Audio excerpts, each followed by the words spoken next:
Las discusiones en filosofía son súper importantes.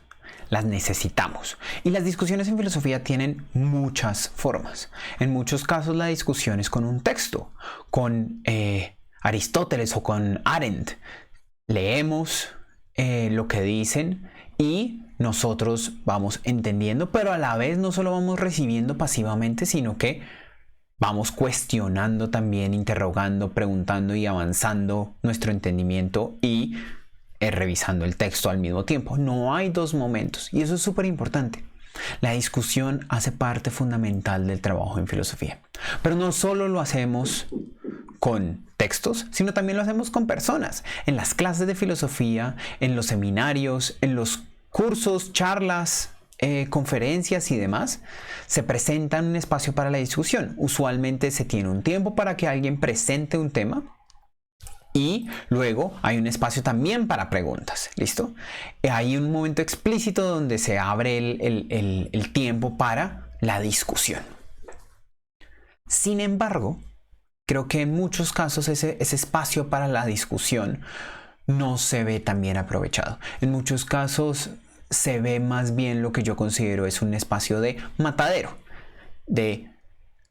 Se coge el texto, la presentación o lo que sea que se haya recibido y se descuartiza, se corta, se señalan los problemas, se va a la yugular y ya, listo, y se deja ahí el cadáver descuartizado para que quien presentó lidie con eso. Es un modelo de la discusión donde no hay un trabajo comunitario, sino que es más bien como una evaluación. Una evaluación en un sentido peyorativo, de hecho, en realidad es un juicio. Se presenta a alguien y el jurado, el público, está ahí para evaluar si eso es exitoso o no. Yo creo que eso es equivocado y que tenemos que abandonar la idea de que la discusión en filosofía es como un matadero y más bien pensarla como si fuese una sala de cirugía. La diferencia entre un matadero y una sala de cirugía es que en un matadero entra un animal y no sale con vida, sale descuartizado. Lo que entra no es lo que sale. ¿Listo? Salió los pedazos de carne, pero no sale el animal. En cambio, en una sala de cirugía, la sala de cirugía, el animal también va a ser cortado, también se le pueden extraer partes, también se le pueden hacer un montón de modificaciones, puede que necesitemos cortarle una pata al animal, pero lo fundamental de una sala de cirugía, lo que se está buscando en una sala de cirugía, al menos dentro de esta interpretación un tanto ingenua de que es una sala de cirugía, es mantener al animal con vida. La idea fundamental es que las intervenciones que se hacen no son para juzgar el texto, juzgar lo que está sucediendo ahí, sino para ayudarle, para mejorarlo. ¿Listo? En el matadero es un juicio. Se corta, se deshuesa, se presenta, chan, y ya. Si llega a suceder el caso que el animal sobrevive, es porque es incompetencia de quien está en el matadero. Si el animal entra al matadero y sale con vida, el público no estuvo a la altura, no fue una buena discusión o de una u otra manera algo falló. En una sala de cirugía, si el animal entra y sale con vida, pues ese es justamente el propósito. ¿Listo? Fíjense que la analogía con los textos y con las presentaciones es muy importante. Si pensamos la discusión como un matadero, el objetivo es destruir el texto. Señalar los errores, los problemas, las contradicciones, los huecos, los vacíos, lo que no tiene el texto y cómo es un fracaso como texto. Si pensamos la discusión como una sala de cirugía, el objetivo principal es mejorar ese texto. Encontrar cómo sacarlo adelante, señalar las cosas que son importantes, lo que necesita trabajo, y a veces puede que incluso necesitemos amputar, a veces necesitemos como, uy no, esto me parece súper problemático, pero la diferencia es que cada corte no es definitivo. En el matadero se corta y se deja así, y ya. El objetivo final es cortar, es descuartizar. En la sala de cirugía el objetivo final es se corta, pero también se necesita suturar. Cada corte viene con una sutura. Cada vez que se señala un problema, necesitamos también ofrecer una sugerencia, señalar una posible salida. ¿Listo?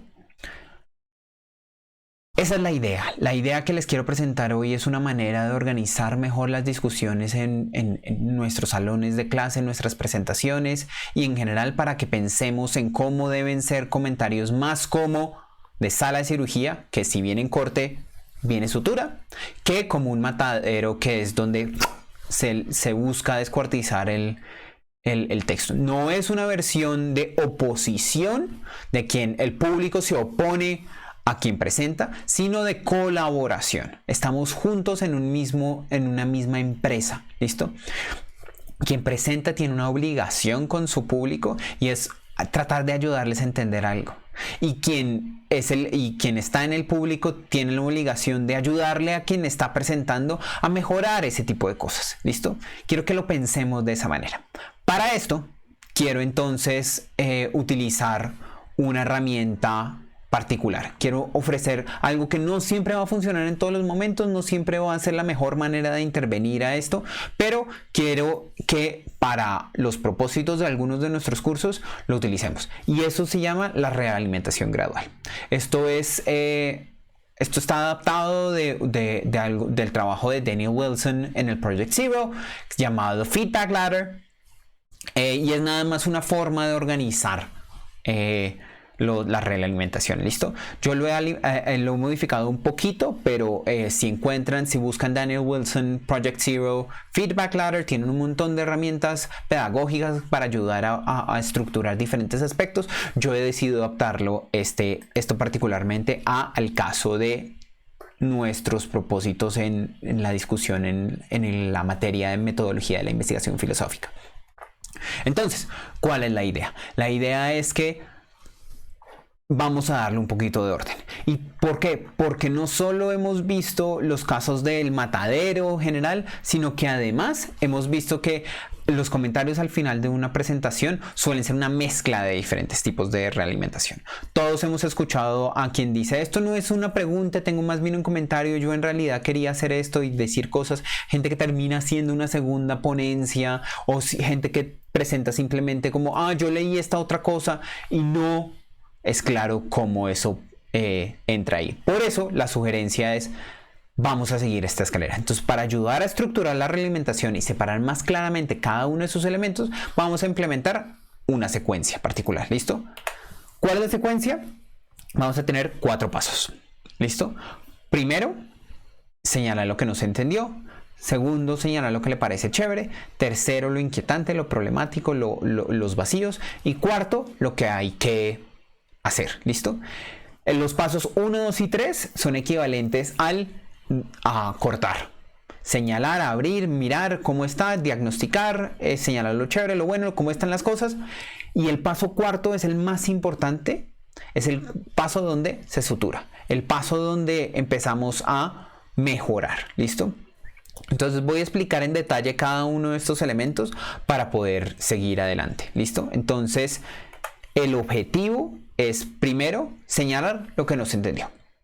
Y eso siempre pasa. Entonces, a veces uno escucha una presentación y no entendió bien. Y entonces lo importante es cuando uno no entiende, tratar de identificar por qué es que no entendió. Si no entendió porque no está de acuerdo, porque le falta leer algunos aspectos del texto. Si no entendió entonces porque la presentación presuponía que todos conocíamos la física de Aristóteles y la posición de Aristóteles con respecto al movimiento, y resulta que yo no entendí eso porque no conozco la física de Aristóteles.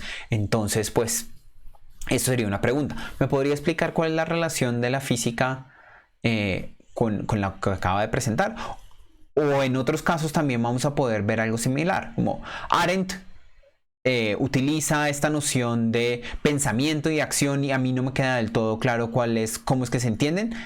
Eso es una pregunta que está ahí metida entre cosas de que no se entendió o cosas que le pueden parecer problemáticas. Y es su trabajo tratar de identificar cuándo es que estas preguntas de lo que no se entendió es culpa de uno o culpa de quien presenta. A veces no es fácil distinguirlo, entonces hay que tratar de interpretar, de entender cuáles son las intenciones de quien presenta y mirar si está como si lo que está haciendo ayuda a desarrollar esas intenciones. ¿Listo? Cuando no se pueda entender a pesar de sus mayores esfuerzos, busque las preguntas más precisas y mejor formuladas que lo ayudarían a entender. ¿Listo? Tratar de pensarlo como los elementos chiquitos que le faltarían, como si hubiese tenido más tiempo me gustaría que hubiese dicho algo sobre esto y esto y esto. Lo puede decir ahora. Fíjense que no hay un desafío, sino que es nada más una ampliación, una clarificación de algunos aspectos.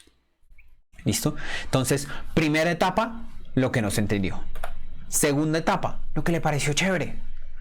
A veces se nos olvida que es importante señalar lo que también a uno le gustó. Eso es muy, muy, muy importante. ¿Listo? Entonces, señale los aspectos que le parecieron interesantes, novedosos, inteligentes o que demuestran trabajo duro, alta calidad o un avance significativo con respecto a lo que se ha visto. Como, esto es súper importante porque le permite a quien presente identificar las fortalezas de su propio trabajo.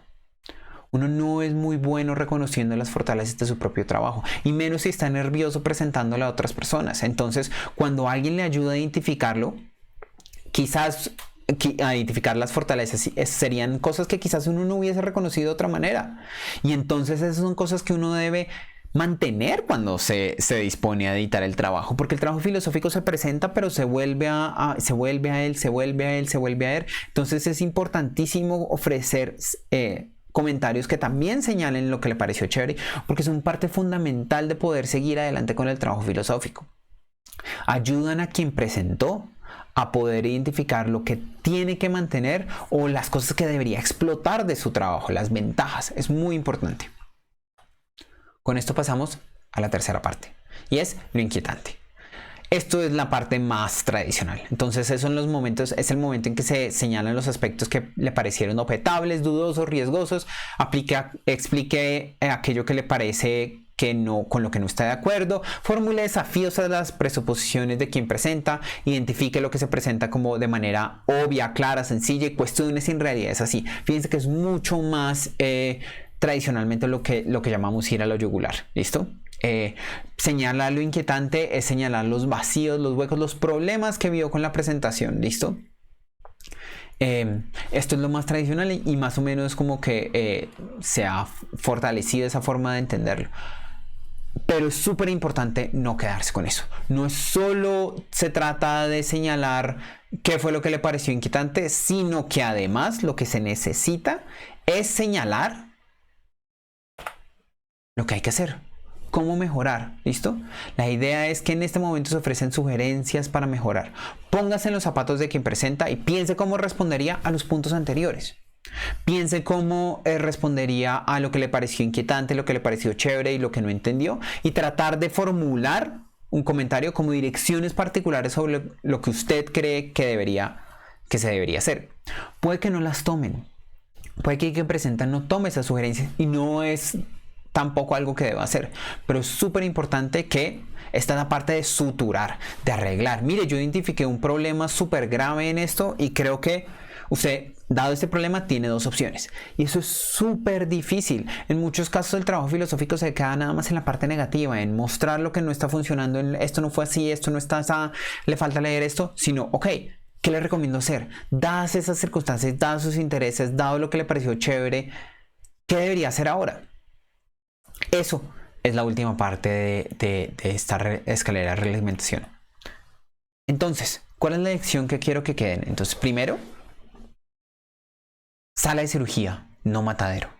Si se corta, si se vaya a yugular, sí, eso es importante en muchos casos identificar los vacíos, pero no es suficiente. Necesitamos suturar, necesitamos arreglar, necesitamos ofrecer sugerencias positivas para poder salir adelante. No se trata de juzgar el texto, sino de mejorar el texto. Estamos en un trabajo comunitario a través de la discusión, no es un juzgado. No se trata de evaluar positivo o negativamente lo que está sucediendo, sino de avanzar nuestro trabajo filosófico. Y eso es muy importante. ¿Listo? Eso es lo más clave. Y una de las maneras en que se puede hacer, no siempre es la mejor, es a través de esta escala. Entonces, en algunos momentos yo les voy a pedir que hagamos esta escalera de retroalimentación, esta retroalimentación gradual, y que nos atengamos a los pasos. Que primero todo el mundo diga algo que no entendió, luego que todo el mundo diga lo que le pareció chévere, luego sí lo que le pareció inquietante y luego lo que hay que hacer. ¿Listo? Por pasos. Y eso es un trabajo sumamente difícil porque no siempre es claro qué es, si es algo que no entendí o que en realidad no estoy de acuerdo, pero es un esfuerzo que vale la pena hacer para poder mejorar nuestro trabajo filosófico. Muchas gracias.